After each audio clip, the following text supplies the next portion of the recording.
Assalamualaikum, dear students. Welcome to Shimul Memorial North South School and College on class 3. I am Rifat Tabassum, assistant teacher of Shimul Memorial North South School and College. Today we will read a scene passage that is the unit 38. So please open your English textbook. দেখো আমরা এখানে কি দেখতে পাচ্ছি, তোমাদের বইয়ে নিশ্চয়ই তোমরা এরকম একটা ছবি দেখতে পাচ্ছ, উপরে আছে বি হেলদি। সো এখানে কিছু ইনস্ট্রাকশন তোমরা ছবি সহ দেখবে, সেটা আসলে বলি। You should wash your hands with soap before and after meals. So খাবারের শুরুতে এবং খাবারের শেষে তোমার কি করা উচিত? হাত ধোয়া উচিত সাবান দিয়ে। এরপরে কি আছে 2 নাম্বার, দেখো এখানে আমরা দেখতে পাচ্ছি সাবান দিয়ে হাত ধুচ্ছে। You should brush your teeth every morning and every night. So সকালে, প্রত্যেকদিন সকালে এবং রাতে তোমার উচিত দাঁত ব্রাশ করা, দাঁত মাজা। দেখো এখানে দাঁত ব্রাশ করা দেখাচ্ছে। এরপরে কি আছে? You should clip your nails. So তোমার নখ তোমার নিয়মিত কাটা উচিত। এখানে দেখো নখ কাটার ছবি আছে। You should keep your nails clean. এবং নখ অবশ্যই পরিষ্কার রাখা উচিত তোমার। ময়লা আবর্জনা যদি থাকে সেটার মাধ্যমে কিন্তু আমাদের শরীরে ময়লাগুলো যায়। সো আমাদের অবশ্যই এই পরিষ্কার পরিচ্ছন্নতা গুলোর খেয়াল করা উচিত স্বাস্থ্য ভালো রাখতে। এরপরে দেখো এখানে আমরা কিছু কনভারসেশন দেখতে পাচ্ছি। Hello, how can I help you? I would like some soap please. So এখানে আমরা বুঝতে পারছি এটা একটা দোকান, এখানে উনি হচ্ছেন শপকিপার। ও এখানে দেখা যাচ্ছে যে ও সাবান কিনতে এসেছে। তো প্রথমে বাচ্চাটিকে জিজ্ঞেস করছে শপকিপার যে হ্যালো, আমি তোমাকে কিভাবে সাহায্য করতে পারি? তখন বলছে যে আমি অনুগ্রহপূর্বক আমাকে সাবান দিন বা আমি সাবান চাই। Anything else? অর্থাৎ সাবান দেওয়ার পরে আচ্ছা এখানে দেখো দ্যাটস 20 টাকা প্লিজ, 20 টাকা দাম এটা বলা হচ্ছে। তারপরে বলা হচ্ছে anything else? No thank you. আর কিছু? এনিথিং এলস মানে আর কিছু, মানে সাবানের বাইরে আর কিছু নিবে কিনা দোকানদার এগুলো আমাকে জিজ্ঞেস করে, তাই না? তারপরে বলছে মেয়েটি দেখো উত্তর দিচ্ছে যে না ধন্যবাদ আপনাকে। হিয়ারস ইওর চেঞ্জ। চেঞ্জ মানে হচ্ছে খুচরা, হয়তো সে একটা বড় নোট দিয়েছিল, 20 টাকাটা নিয়ে একটা খুচরা দিবে, সেটা কথা বলা হচ্ছে যে এইটা হচ্ছে তোমার খুচরা। তারপরে দেখো থ্যাঙ্কস ধন্যবাদ দিয়ে সে শেষ করলো। সো দোকানদারদের সাথে আমরা কিভাবে কথা বলতে পারি সেটাও আমরা এখানে দেখলাম। এবার আসলে আমরা কিছু ওয়ার্ড মিনিং প্র্যাকটিস করব। এবার আসলে আমরা ওয়ার্ড মিনিং প্র্যাকটিস করি। সো দ্য ফার্স্ট ওয়ার্ড হচ্ছে wash, that is verb. Wash মানে হচ্ছে ধৌত করা, ধোয়া। ক্লিন হচ্ছে এর সিমিলার ওয়ার্ড, এবং অপোজিট ওয়ার্ড দেখো আনক্লিন, ওয়াশ ইওর হ্যান্ডস। এরপর দেখো ক্লিন হচ্ছে অ্যাডজেক্টিভ, পরিষ্কার। ফ্রেশ অথবা তিদি হচ্ছে পরিষ্কার, আর অপোজিট ওয়ার্ড হচ্ছে dirty, unclean. So the room is clean. এরপরে দেখো কি আছে? হেল্প। হেল্প হচ্ছে ভার্ব, সাহায্য করা। অ্যাসিস্ট মানে হচ্ছে হেল্প, সাহায্য করা। হার্ম হচ্ছে ক্ষতি করা। I help my parents.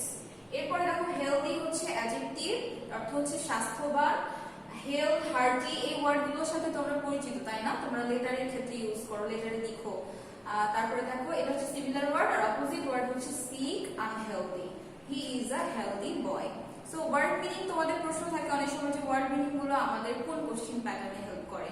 Word meaning গুলো তোমাদের হেল্প করে ম্যাচিং এর ক্ষেত্রে। ম্যাচিং এ যদিও কলাম এ তে কিছু ছোট ছোট ওয়ার্ড থাকে, কলাম বি তে অনেক সময় তোমাদের ক্ষেত্রে ছোট ওয়ার্ডও থাকে, আবার একটু ডিটেইলসে দেওয়া থাকে। বাট যখনই তুমি ভোকাবুলারি জানবে, ম্যাচিংটা তুমি বুঝতে পারবে। এছাড়াও তোমার ইংলিশে যখনই ফ্রি হ্যান্ড রাইটিং যেগুলো থাকে, শর্ট কম্পোজিশন, লেটার বা যে কোনো সেন্টেন্স গঠনে এই ভোকাবুলারি বেসগুলো তোমাদের হেল্প করবে। এবার আসো আমরা ম্যাচিং প্র্যাকটিস করি। প্রথমে আমাদের কিওয়ার্ডগুলো দেখি। এর পাশে আছে এলস, চেঞ্জ, ওয়াশ। এরপরে দেখো শুড। এর পাশে দেখো B obliged to clean with water, something more, money given back to customers hand. So আমরা এখন ম্যাচ করব যে কোনটার সাথে কোনটা হয়। আমরা একটা পড়েছিলাম না যে শপকিপার জিজ্ঞেস করছিল এনিথিং এলস, আর অন্য কিছু। তো আরো কিছু যখন বোঝায় সেটা হচ্ছে এলস। সো এলস এর সাথে কোনটা হচ্ছে দেখো সামথিং মোর, কোনো কিছু আরো বেশি। এরপরে চেঞ্জ অর্থ হচ্ছে 2 রকম হয়, তাই না? একটা চেঞ্জ মানে আমরা পরিবর্তন সবসময় জেনে আসছি, কিন্তু এই ক্ষেত্রে আমাদের প্যাসেজের ক্ষেত্রে হচ্ছে খুচরা। So something given back to customers hand, এটার সাথে আমরা এটার ম্যাচ পাচ্ছি। এরপরে ওয়াশ হচ্ছে ধোয়া, আমরা পড়লাম, তাহলে টু ক্লিন উইথ ওয়াটার, পানি দিয়ে ধোয়ার কথা এখানে বলা হচ্ছে। এরপরে শুড হচ্ছে উচিত, সো বি obliged to। এরপরে কি কি ওয়ার্ড আছে দেখো? থ্যাঙ্ক আছে, ডার্টি, ওয়ার্ক। এর পাশে দেখো not clean, be engaged in physical or mental work। এরপরে কি আছে expression of appreciation. So thank you, ধন্যবাদ, সেটা হচ্ছে কেউ তোমার কোনো একটা উপকার করেছে, কিছু একটা নিয়েছো কারোর কাছ থেকে, যে একটা অ্যাপ্রিসিয়েশন এক্সপ্রেশন থাকে ধন্যবাদ দেওয়ার, সেটাকে বোঝানো হচ্ছে। সো থ্যাংক হচ্ছে an expression of appreciation. and dirty হচ্ছে নোংরা, so not clean, যেটা পরিষ্কার না সেটা। সো ডার্টির সাথে ম্যাচ হচ্ছে not clean। এরপর ওয়ার্কের সাথে কি থাকছে দেখো, be engaged in physical or mental work। So শারীরিক ভাবে এবং অথবা মানসিক ভাবে কোনো কিছুতে engaged থাকা, সেটাকে আমরা কাজ বলে থাকি। সো ওয়ার্কের সাথে B engaged in physical or mental work। এবার দেখো আমরা fill in the blanks practice করব। প্রথমে আমরা এখানে কিছু বক্স ওয়ার্ড দেখতে পাচ্ছি, clean, be, well, follow, should, dirty, nail, soap, wash. তোমাদের যে কটা শূন্যস্থান থাকে তার চাইতে দুইটা বা তিনটা এক্সট্রা ওয়ার্ড কিন্তু দেওয়া থাকে। এখন কোনটার সাথে কোনটা হবে আমরা দেখি। হেলথ ইজ ড্যাশ, আমরা এটা জানি তাই না, একটা প্রবাদ বাক্যটা আছে, হেলথ ইজ ওয়েল। তোমাদের যেটা হয় যে অনেক সময় প্যাসেজ থেকে হুবহু কিছু ওয়ার্ড থাকে, আবার কিছু কিছু সিমিলার ওয়ার্ড দেওয়া থাকে। তোমাদের যেটা হয় আসলে ভুল করো যে এই লাইনটির সাথে এখানে হয়তো একটি অন্য ওয়ার্ড প্যাসেজে দেওয়া আছে, তোমরা খেয়াল করো না যে বক্সে কি দেওয়া আছে, প্যাসেজের ওয়ার্ডটি লিখে দিচ্ছ। এটা করলে হবে না, তোমাদের অবশ্যই দেখতে হবে যে বক্সে কি কি ওয়ার্ড দেওয়া আছে সেখান থেকে আমাকে একটা চুজ করতে হবে। সো হেলথ ইজ ওয়েল, তারপরে so we have to dash healthy, এটার সাথে কোনটা হচ্ছে দেখো, we have to be healthy, এখানে আমরা বি বসাবো কারণ আমাদেরকে স্বাস্থ্যবান হওয়া উচিত এরকম একটা হচ্ছে বা হতে হবে এরকম একটা অর্থ ব্যবহার হচ্ছে। আমরা বি ভার্বটি এখানে ব্যবহার করব। We should keep our nail clean, দেখো এখানে ক্লিন ওয়ার্ডটি রয়েছে, we should keep our nail clean, আমাদের উচিত আমাদের নখ পরিষ্কার রাখা। এরপরে কি আছে দেখো, we dash brush our teeth every morning and every night. Should মানে হচ্ছে উচিত বলেছিলাম, এখানে উচিত অর্থে ব্যবহার হচ্ছে, তো আমরা এখানে উচিত নিব। So we should brush our teeth every morning and every night. একটু যদি মনোযোগ দিয়ে তোমরা খেয়াল করো তাহলে কিন্তু শূন্যস্থানগুলোতে সঠিক ওয়ার্ডটি ইউজ করতে পারবে। We should follow this rules, we should follow this rules, আমাদের উচিত এই রুলসগুলো অনুসরণ করা। You should clip your nails, clip হচ্ছে নখ কাটার কথা বলা হচ্ছে, তো আমরা এখানে নেলস ওয়ার্ডটি ব্যবহার করেছি। We should wash our hands with, আমরা প্যাসেজে যেহেতু সোপ দেখেছি, সোপ দিয়ে বলা হয়েছে, তো আমরা এখানে সোপ ইউজ করব। So we should wash our hands with soap. এরপরে আসো আমরা ট্রু ফলস প্র্যাকটিস করব। We should keep our nail dirty, বলছে আমাদের উচিত আমাদের নখ নোংরা রাখা, সো দিস ইজ ফলস, আমাদের উচিত পরিষ্কার রাখা, তাই না? The girl gets change from the shopkeeper, বালিকাটি দোকানদারের কাছ থেকে খুচরা পেয়েছিল, সো দিস ইজ ট্রু।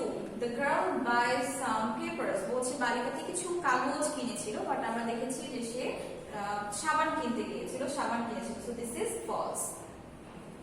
এরপরে কি আছে দেখো, we should wash your hands before and after meals, খাবারের পূর্বে এবং শেষে আমাদের উচিত হাত ধোয়া, so this is true.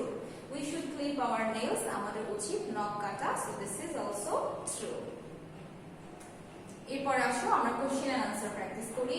How many instructions do we get from the passage, so প্যাসেজে কয়টা ইনস্ট্রাকশন আমরা পেয়েছি? We get 4 instructions from the passage. এখানে ইনস্ট্রাকশন গুলো তোমাদের আর তুলে দেওয়া দরকার নেই, শুধু সংখ্যাটি লিখলেই হবে। যদি বলতো যে mention 2 instructions or mention 3 instructions from the passage, তখন তোমাকে ইনস্ট্রাকশন গুলো লিখতে হতো। তো তোমরা এইভাবে আনসার করবে এবং খেয়াল করবে এখানে কোন ফর্মে আছে, প্রেজেন্ট ফর্মে আছে, তাহলে প্রেজেন্ট ফর্মে তোমাকে আনসার করতে হবে। We get 4 instructions from the passage. What is the price of the soap? সোপের দাম কত বলেছিল প্যাসেজে? 20 টাকা, তাই না? তাহলে আমরা কিভাবে লিখব দেখো, the price of the soap is 20 টাকা। Why does the writer give us those instructions? Writer বলতে এখানে লেখকের কথা বলা হচ্ছে, যে লেখক যা লিখেছেন কেন আমাদেরকে ইনস্ট্রাকশনগুলো দিয়েছেন, স্বাস্থ্য ভালো রাখতে, তাই না? তাহলে the writer gives us those instructions to lead a happy life. Happy life দিতে পারো অথবা টু বি হেলদিও দিতে পারো, তোমার প্যাসেজ যেহেতু স্বাস্থ্য ভালো রাখা নিয়ে, তো তুমি এখানে টু বি হেলদি দিতে পারো। দেখো আমি আবারও বলছি, why does the writer give us those instructions? এই প্রশ্ন উত্তরে the writer gives us those instructions to lead a happy life, এটা দিতে পারো, অথবা the writer gives us those instructions to lead to be healthy দিতে পারো, to be healthy দিতে পারো। এরপরে দেখো, what is the passage about? প্যাসেজটি কি সম্পর্কে? প্যাসেজটি হচ্ছে স্বাস্থ্য ভালো রাখা সম্পর্কে। The passage is about to be healthy. When should we brush? আমাদের কখন দাঁত মাজা উচিত? আমাদের প্যাসেজে বলা ছিল যে প্রতিদিন সকালে এবং রাতে। সো আমরা উল্লেখ করব we should brush every morning and every night. If you morning and night দিলেও হবে। এবার দেখো শর্ট কম্পোজিশন আমাদের টপিক হচ্ছে ক্লিনলিনেস। এর উপরে যে কোশ্চেন গুলো রয়েছে সেগুলো আগে তোমাদের দেখাই। What is cleanliness? পরিষ্কার পরিচ্ছন্নতাটা কি? What is next to godliness? খোদা বিধাতার খুব কাছাকাছি কি? What is related to hygiene and disease prevention?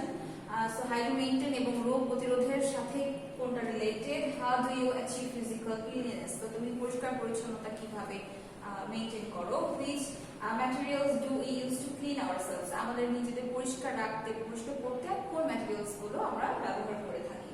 এখানে দেখো উই দিয়ে প্রশ্ন রয়েছে। সো তোমরা যেটা প্রথমে করবে, টাইটেল দিবে। ক্লিনলিনেস এই টাইটেল দিবে। তোমরা শর্ট কম্পোজিশনের টাইটেল দিতে ভুলে যাচ্ছ, সো এখানে তোমাদের কিন্তু 1 মার্কস চলে যায়। এরপরে দেখো কিভাবে লিখতে পারো। Cleanliness is both clean and free from dirt. Cleanliness is next to godliness. So বিধাতার খুব কাছাকাছি যে ব্যাপারটা, এটা আমরা পরিষ্কার পরিচ্ছন্নতা বলছি কেন? কারণ পরিষ্কার পরিচ্ছন্নতা আল্লাহ তাআলাও পছন্দ করেন। সো এখানে আনসারটা তোমরা ক্লিনলিনেস এভাবে দিবে। Cleanliness is related to hygiene and disease prevention. So দেখো আমাদের সব প্রশ্নের মোটামুটি উত্তর কিন্তু একটাই, সেটা হচ্ছে পরিষ্কার পরিচ্ছন্নতা। By washing we can achieve physical cleanliness. We use water, soap or detergent to clean ourselves. এখানে তোমরা চাইলে আরো অন্য কিছু ব্যবহার করতে পারো, তবে অ্যাকর্ডিং টু প্যাসেজ সোপটাই শুধু ইউজ করলেও চলবে। এরপর আসো আমরা ডাবলএইচ কোশ্চেন প্র্যাকটিস করব। ডাবলএইচ কোশ্চেনের সিস্টেম তোমরা জানো যে তোমাদের একটা স্টেটমেন্ট থাকে, যে কোনো একটা ওয়ার্ডের নিচে আন্ডারলাইন করা থাকে, সেটাকে ফোকাস করে একটা প্রশ্ন তৈরি করতে হয়। রেজা কেম হিয়ার ইয়েস্টারডে। দেখো এখানে নামের নিচে আন্ডারলাইন করা আছে, মানে তো খুব সহজ তাই না? হু দিয়ে প্রশ্নটা করলে হবে। ভার্বের ক্ষেত্রে কি হয়, যখন আমরা হু দিয়ে প্রশ্ন করি তখন এখানে আর অন্য কোনো সমস্যা থাকে না। হুটা লিখে বাকি অংশটা বসিয়ে দিয়ে প্রশ্নবোধক চিহ্ন দিলেই হয়ে যায়। So who came here yesterday. এরপরটা দেখো, শি ইজ অ্যান অ্যাক্ট্রেস। তাহলে সে কে বা সে কি, এরকম একটা প্রশ্ন আসছে। তো আমরা ওয়ার্ড দিয়ে প্রশ্ন করব, অক্সিলারি ভার্ব দেওয়া আছে, তো সেটা নিয়ে আসবো এবং সাবজেক্ট শি বসিয়ে প্রশ্নবোধক চিহ্ন দিব। So what is she? Kamal was 12। এখানে বয়সের কথা জিজ্ঞেস করছে, তাহলে হোয়াট এজ ওয়াজ কামাল। এখানে অক্সিলারি ভার্ব যখন দেওয়া আছে তখন সেই অক্সিলারি ভার্বটাই তোমরা ইউজ করবে। এরপরে দেখো, I get up at 5 AM। যখন আই থাকবে প্রোনাউন চেঞ্জ করে অবশ্যই ইউ দিতে হবে প্রশ্নে।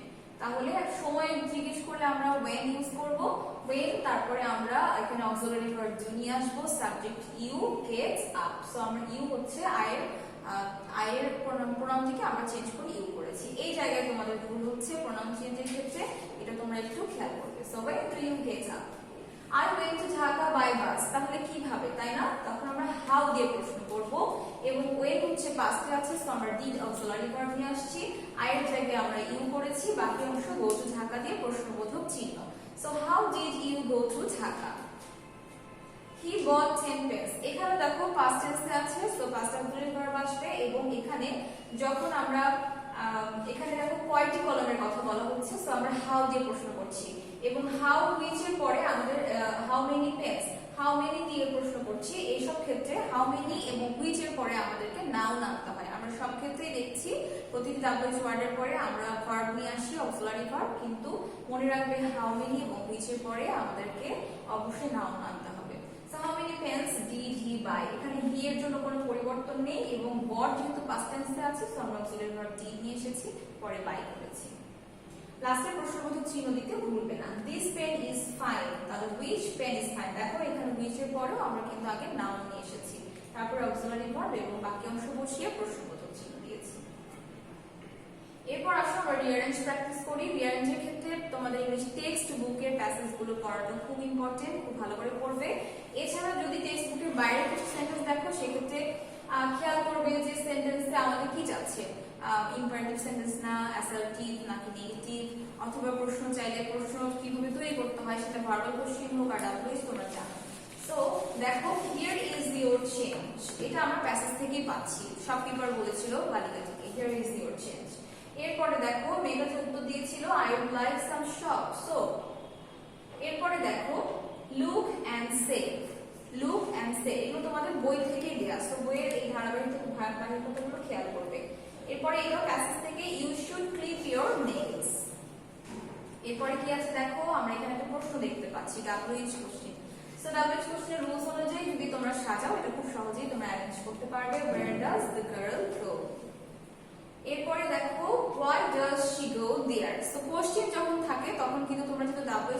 করো সেভাবেই সাজিয়ে নেবে।